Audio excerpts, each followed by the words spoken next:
Good morning, student. Myself, Kishan Kumar Nirvan from Government Polytechnic College, Chittorgarh, lecturer in Mechanical Engineering Department. Chain drive. आज हम discuss करेंगे chain drive. तो last lectures में हमने discuss किया था belt drive. Belt drive में flat drive और we belt drive. Flat belt drive और वी बेल्ट ड्राइव, उनके अपने एडवांटेज डिसएडवांटेज देखे। उसके बाद हमने डिस्कस किया रोप ड्राइव कि रोप ड्राइव क्या होती है।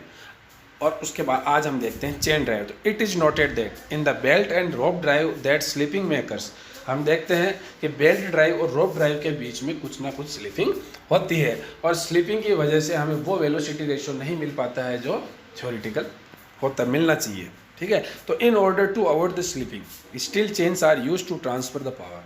तो इस स्लीपिंग को अवॉइड करने के लिए हम चेन्स का इस्तेमाल करते हैं, स्टील से बनी हुई चेन्स का। तो the chain are made up of rigid link which are hinge together in order to provide the necessary flexibility for wrapping around the driving and driven wheels. हमारे पास दो ड्राइवर एंड ड्राइविंग व्हील होते हैं, उन पर wrap करने के लिए पर्याप्त उसमें फ्लेक्सिबिलिटी होती है, और एक चेन जो आपस में हिंज होती है। ठीक है, तो the wheel have projected teeth fit into the corresponding races in the link of the chain. तो चेन में कुछ लिंक्स बने हुए होते हैं, उसमें जो रेसेज बने हुए होते हैं, और हम क्या व्हील के ऊपर कुछ टीथ के जो प्रोफाइल है वो प्रोजेक्ट करते हैं। वो जो आपके टीथ है वो इंगेज होते हैं उन रेसेज के अंदर। ठीक है, तो द व्हील और चेन ड्राइव आपने नॉर्मली आपके साइकिल्स के अंदर, मोटरसाइकिल्स के अंदर आपने देखी है। तो the wheel and the chain are thus constrained and ensure perfect velocity ratio. इसमें परफेक्ट वेलोसिटी रेशियो प्राप्त होता है क्योंकि इसमें स्लिपिंग नहीं होती है। द टूथर्ड wheel are known as sprockets wheel या सिंपली स्प्रोकेट्स। वो व्हील जिनके ऊपर ये टीथ बनाए हुए होते हैं उनको व्हील स्प्रोकेट्स भी बोलते हैं या स्प्रोकेट्स व्हील बोलते हैं। Okay, the chain are mostly use to transmit motion and power from one shaft to another when the distance between the centre of the shaft is short. जब दो शाफ्ट के बीच में सेंटर डिस्टेंस जो कम होती है तब हम चेन ड्राइव का इस्तेमाल कर सकते हैं, जिसमें नो स्लीपिंग होगी। ओके, तो power transmit from one shaft to another, एक शाफ्ट से दूसरे शाफ्ट में पावर ट्रांसमिट करने के लिए हम चेन ड्राइव का यूज़ तभी कर सकते हैं जब उनके बीच में डिस्टेंस जो है वो स्मॉल हो। इसके लिए एग्जांपल आपने बाइसिकल देखी है, साइकिल, मोटरसाइकिल्स देखा है आपने, एग्रीकल्चर मशीनरी होती है उनमें सभी में हमने चेन ड्राइव का इस्तेमाल किया है। अब advantage and disadvantage of chain drive over the belt and rope drive के क्या क्या एडवांटेज है, डिसएडवांटेज क्या क्या है। तो सबसे पहले हम देखते हैं चेन ड्राइव के एडवांटेज। नो स्लीपिंग, इसमें स्लीपिंग नहीं होती है, जबकि बेल्ट ड्राइव और ड्रॉप ड्राइव में स्लीपिंग होती है। उसके बाद देखते हैं परफेक्ट वेलोसिटी रेशियो ऑब्टेन। इसके अंदर स्लीपिंग नहीं होने से हमें एक परफेक्ट वेलोसिटी रेशियो प्राप्त होता है, जबकि बेल्ट ड्राइव और रोप ड्राइव में परफेक्ट वेलोसिटी रेशियो प्राप्त नहीं होता है। The chain made by metal so they occur less space in width than a belt और रोप ड्राइव। बेल्ट और रोप ड्राइव की जो विड्थ है वो बहुत ही ज़्यादा होती है क्योंकि वो कॉटन से बनी हुई होती है, लेदर से बने हुए होते हैं, लेकिन यहाँ पर मेटल से बने हुए होने के कारण मोर स्ट्रेंथ होती है और उस वजह से इनमें लेस स्पेस एक्वायर करती है। High transmission efficiency up to 98%, power की ट्रांसमिशन, क्योंकि इसमें परफेक्ट वेलोसिटी रेशियो प्राप्त हो रहा है, इसीलिए इसमें जो पावर की जो ट्रांसमिशन की जो कैपेसिटी है वो बहुत ही हाई होती है। अप टू 98% तक इसके अंदर पावर ट्रांसमिशन हो सकता है। The chain drive give less load on the shaft. इस चेन ड्राइव के थ्रू जो पावर का जो शाफ्ट के ऊपर जो लोड है वो बहुत ही कम होता है। ठीक है, तो the chain drive has the ability of transmitting motion to several shaft by one chains only.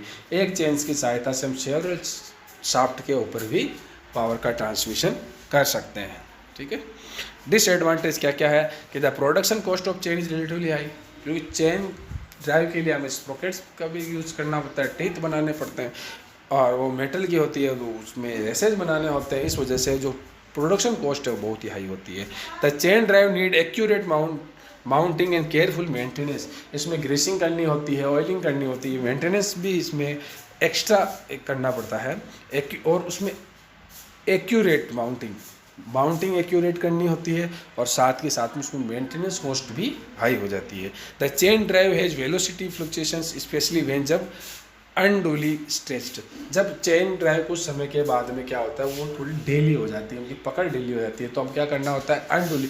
उस कंडीशन के अंदर जो है वेलोसिटी जो रेशियो है वो गड़बड़ा जाता है, आपके फ्लुक्चुएट करने लग जाता है। तो उसके लिए क्या करना होता है कि उस चेन में से किसी एक कड़ी को निकाल करके वापस से फिट करना होता है, टाइट करना होता है। Okay, terms use in the chain drive. Chain drive में कौन कौन से टर्म्स यूज होते हैं वो देखते हैं। पिच ऑफ द चेन, तो हम देखते हैं कि एक लिंक से दूसरे लिंक के बीच में, एक रेसे से दूसरे रेसे के बीच में सेंटर होता है चेन में, तो it is the distance between the high hinge centre of A link and the corresponding hinge of the adjacent link. दो नज़दीकी जो अपने चेन होती है, चेन के जो लिंक होते हैं उनके बीच में सेंट्रल डिस्टेंस होती है, उसको अपन पिच बोलते हैं। इट डिनोटेड बाय पी, से पी से डिनोट करते हैं। फिर आता है सर्कुलर पिच सर्कल डायमीटर या ऑफ द चेन या स्प्रोकेट्स। तो पिच सर्कल डायमीटर क्या होता है, it is the diameter of the circle on which the hinge centre of the chain lies. In centre जो है उस स्प्रोकेट के ऊपर लाइज करता है। When the chain is raped around a sprocket, तो हम देख सकते हैं जो आपकी ये चेन है, इस तरीके से ये चेन लिंक है, तो यहाँ पर जो ये सेंटर लाइज करते हैं इसके ऊपर, तो उनका जो ट्रेसिंग पॉइंट बनता है उसके थ्रू, उसके सेंटर से वो जो पॉइंट की जो डिस्टेंस होती है, इससे एक सर्किल का जो निर्माण होता है उसको हम बोलते हैं pitch circle diameter of the chain. Okay, तो ABCD are the in centres diagram के अंदर अकॉर्डिंग। अब relation between the pitch and circular diameter, इन दोनों के बीच में क्या रिलेशन होता है तो हम देख सकते हैं।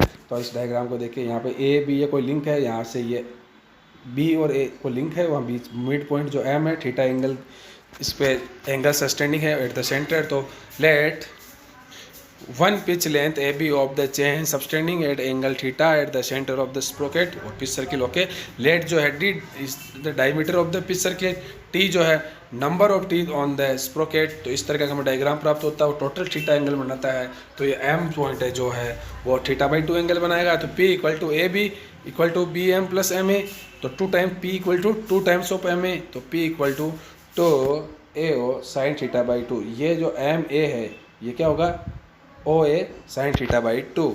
तो AO की जो वैल्यू है, AO क्या है, डायमीटर है ना, D/2, half of the diameter, radius है AO। तो 2 इंटू AO साइन θ/2, D/2 लिखा, तो 2 से 2 कट, तो हमारे पास आता है P इक्वल टू आता है D sine θ/2। We know that 360 degree का जो व्हील है आपके, टोटल एंगल कितना होता है 360 डिग्री, तो उस पर कितने T नंबर ऑफ टीथ जो है वो T बने हुए, तो थीटा के लिए कितने बने होंगे 360 प्लस T। ओके, तो हम लिखेंगे थीटा इक्वल टू 360/T। तो P equal to D sine 360/2T, P equal to D sine 180/T। तो D की वैल्यू अपन प्राप्त होती है P कोसेक 180/T। ये फॉर्मूला आपको याद रखना है। ये डायमीटर और पिच के बीच में रिलेशन को शो करता है। D equal to P cosec 180 degree upon T, 180/T, cosec 180/T। Okay, thank you so much.